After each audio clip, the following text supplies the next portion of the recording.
Bonjour tout le monde, c'est Margot, j'espère que vous allez bien. Perso, moi ça va. Du coup, aujourd'hui, on se retrouve pour un nouvel épisode et aujourd'hui, je suis de retour pour vous parler du film thaïlandais Flat Girls qui vient tout juste de sortir sur Netflix et qui est du coup un film qui date de février 2025 et de 2h10. Le film va principalement aborder des thèmes LGBTQ+, pas que, mais ça fait partie du film. Donc voilà. En vrai, j'aurais grave pu poster ce film pour la Pride Month, mais je l'ai pas fait parce que c'était trop tard en fait. C'était juste pour la Pride Month, donc j'ai pas pu le poster pour juin. Donc je le poste maintenant et je vais vous faire rapidement mon review. Donc du coup, pour les actrices principales, alors nous avons Kirana, je pense que c'est son prénom, du coup qui va jouer le rôle de Jane, et nous avons Eun qui va jouer le rôle de Anne. Eun, je la connais, enfin je sais que je l'ai déjà vue. Et du coup, son prénom c'est Fatima. Across the Sky, My Sassy Princess et beaucoup de programmes télévisés, d'après ce que je peux voir. D'accord.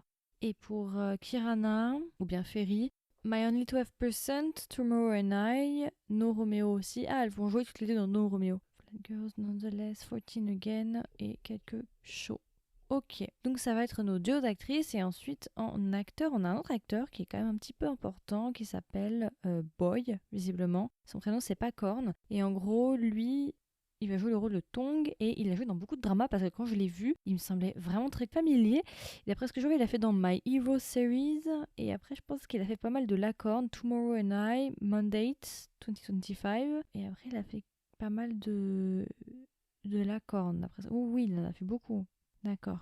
Ok. Alors du coup, ça c'est notre trio pour ce film et rapidement du coup de quoi parle Flat Girls pour celles et ceux que ça intéresse. Flat Girls en fait ça parle de nos deux jeunes adolescentes, Jen et Anne, qui sont deux jeunes filles, deux jeunes lycéennes qui vivent dans un complexe d'immeubles, enfin un complexe d'appartements. Vous savez c'est ce genre d'immeuble avec des cours intérieurs, c'est avec beaucoup de logements. On a deux personnages, donc Jane, elle, on nous explique qu'elle est issue d'une famille un peu plus aisée, entre guillemets, dans l'immeuble. Sa mère est propriétaire, si je dis pas bêtise, de plusieurs appartements, dont l'appartement de Anne. Anne, du coup, de l'autre côté, elle vit avec sa mère et ses frères et sœurs. Et on nous explique que la mère d'Anne, en fait, a beaucoup de problèmes financiers. Et du coup, Jane, du coup, est propriétaire de l'appartement, justement, de Anne. Bon. Et en fait, du coup, Jane et Anne sont meilleures amies. Et de l'autre côté, on a le personnage de Tong, lui, qui est un des voisins et qui est lui aussi un policier. Tout le film, en fait, va tourner autour déjà de l'amitié, la pseudo-amitié entre Jane et Anne, et aussi la complexité de leurs émotions et de leurs sentiments, parce que je vous ai dit que c'était avec des thèmes LGBTQ+. Donc forcément, il va y avoir des thèmes justement sur l'amour, et plus particulièrement ce couple-là, Jane et Anne, leur relation, et aussi de leur relation avec Tong, qui est plus vieux, je crois qu'il y a 10 ans d'écart avec les deux filles. Et aussi, on va parler de Anne et de ses ambitions, parce que le rêve d'Anne, en fait, c'est de devenir hôtesse de l'air, et elle veut absolument étudier aux États-Unis.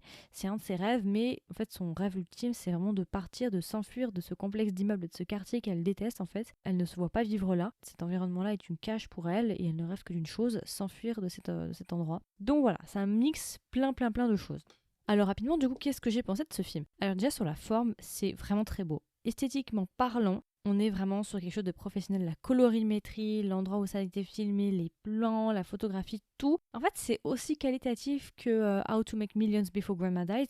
Visuellement, j'ai rien à dire, c'est vraiment très beau, il y a vraiment des très belles scènes. Vraiment, là, j'ai des photos sous les yeux, franchement, il y a une très belle colorimétrie au niveau aussi des balances de couleurs, les choix qui ont été faits, les angles, les scènes. Sur la forme, j'ai beaucoup aimé. Sur le fond, du coup, qu'est-ce que je n'ai pensé? Eh bien, écoutez, en règle générale, c'est un film que j'ai plutôt apprécié, c'est un film qui fait réfléchir parce qu'on va pas que parler de romance, on va parler d'autres thèmes aussi. La centralité aussi de ce film, c'est la romance entre guillemets, ou en tout cas la relation entre Jane et Anne. Faut pas oublier que du coup ce sont des adolescentes, donc forcément les choses vont être un peu plus compliquées, il va y avoir des malentendus et ce genre de choses. En règle générale, j'ai beaucoup aimé les actrices, j'ai trouvé qu'elles ont bien porté justement ce petit côté un peu innocent entre guillemets de la découverte de leurs sentiments, de leurs émotions et ce genre de choses, de leur attirance aussi. Et tout le questionnement aussi autour de ces adolescents-là qui se cherchent, leur identité, leur orientation, et même aussi pour leur vie en règle générale. Et j'ai beaucoup aimé Anne, j'ai particulièrement aimé l'histoire de Anne justement avec toute cette question de elle a un rêve, mais on va dire que son environnement la tire vers le bas. Et elle veut tout faire en fait pour suivre ses rêves et ça fait beaucoup réfléchir. J'ai beaucoup aimé le personnage de Tong aussi parce que le personnage de Tong c'est un peu le grand frère dans l'histoire. C'est celui qui apporte un petit peu un soutien à ces deux jeunes filles là qui se cherchent. Et je trouve que c'est un personnage avec beaucoup de bienveillance. Donc c'est un personnage que j'ai vraiment bien aimé. Il y a pas mal de citations assez intéressantes avec Tong, je trouve. En règle générale, j'ai bien aimé le film. Après, c'est un film qui va vous laisser réfléchir, surtout par rapport à la fin. Je vais pas trop vous en dire, mais c'est un film qui fait quand même réfléchir. Autant sur leurs relations, parce que toute l'histoire, c'est de savoir, voilà, leurs émotions, émotions, leurs sentiments et ce genre de choses. Ça fait réfléchir beaucoup de personnes justement cette fin. Moi, je trouve la fin, en vrai, j'ai bien aimé. C'est une fin que j'aurais choisie. Et je trouve que ça fait sens avec les personnages. Et je trouve que les personnages ont beaucoup de complexité, en fait. Chaque dialogue, chaque phrase reflète vraiment ce qui leur trouble l'intérieur. Et en fait, parfois, ça peut être un peu déroutant parce qu'en fait, on n'a pas accès à leur fort intérieur. Donc parfois, en fait, on est vraiment en tant que spectateur, mais on a du mal parfois à se mettre totalement. Parce qu'en fait, on a les informations. Les informations qu'on a, c'est que ce qu'ils nous disent. On nous montre pas plus que ça. On n'est pas vraiment dans l'intimité, dans le fort intérieur du personnage. Donc on peut uniquement connaître ces personnages-là qu'au travers de leur dialogue. C'est des personnages qui ont des problèmes qu'ils doivent surmonter, ils ont des crises existentielles, des crises d'identité, ou comme le personnage de Anne justement, et j'ai bien aimé. Franchement, je trouve que c'est un film très simple, un peu tranche de vie sur les bords, mais qui montre une réalité, c'est une expérience de vie, c'est une vie qui est assez intéressante et je pense que beaucoup pourront se reconnaître. En règle générale, c'est vraiment un film sympa et au niveau aussi de la colorimétrie, j'ai beaucoup aimé. Donc voilà.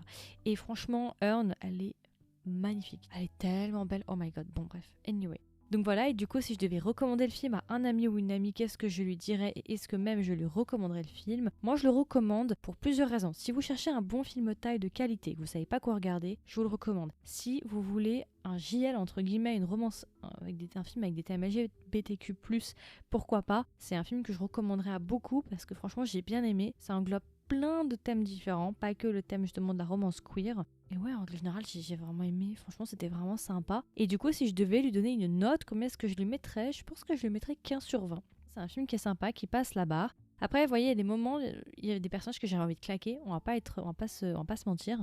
Mais je pense que ça fait partie aussi du game, en fait. Les personnages sont comme ça, donc c'est pas qu'ils sont mal écrits, hein, c'est juste que leurs actions, tu vois, t'as envie de les balancer par la fenêtre. Je ne dirais pas de non, mais en règle générale, je trouve que c'est un film qui était vraiment sympa. Et je trouve qu'il y a beaucoup de complexité dans les émotions des personnages. Et aussi, d'après ce que j'ai vu, le film a eu énormément de succès. Hein. Déjà, il est sur Netflix, ce qui est déjà assez majeur. Et aussi, le film a vraiment très bien fonctionné en Thaïlande, d'après ce que j'ai compris. J'ai pu voir un petit peu, il y a pas mal, les actrices sont en train de faire des tournées un petit peu et faire des Q&A. Donc ouais, le film a vraiment beaucoup plu. Donc si vous voulez un bon film, celui-là est une très bonne option. Donc voilà, écoutez, c'est à peu près tout. Du coup, c'était mon review assez court sur Flat Girls. J'espère que ça vous a plu et que ça vous a intéressé. Comme d'habitude, n'hésitez pas à me donner vos retours.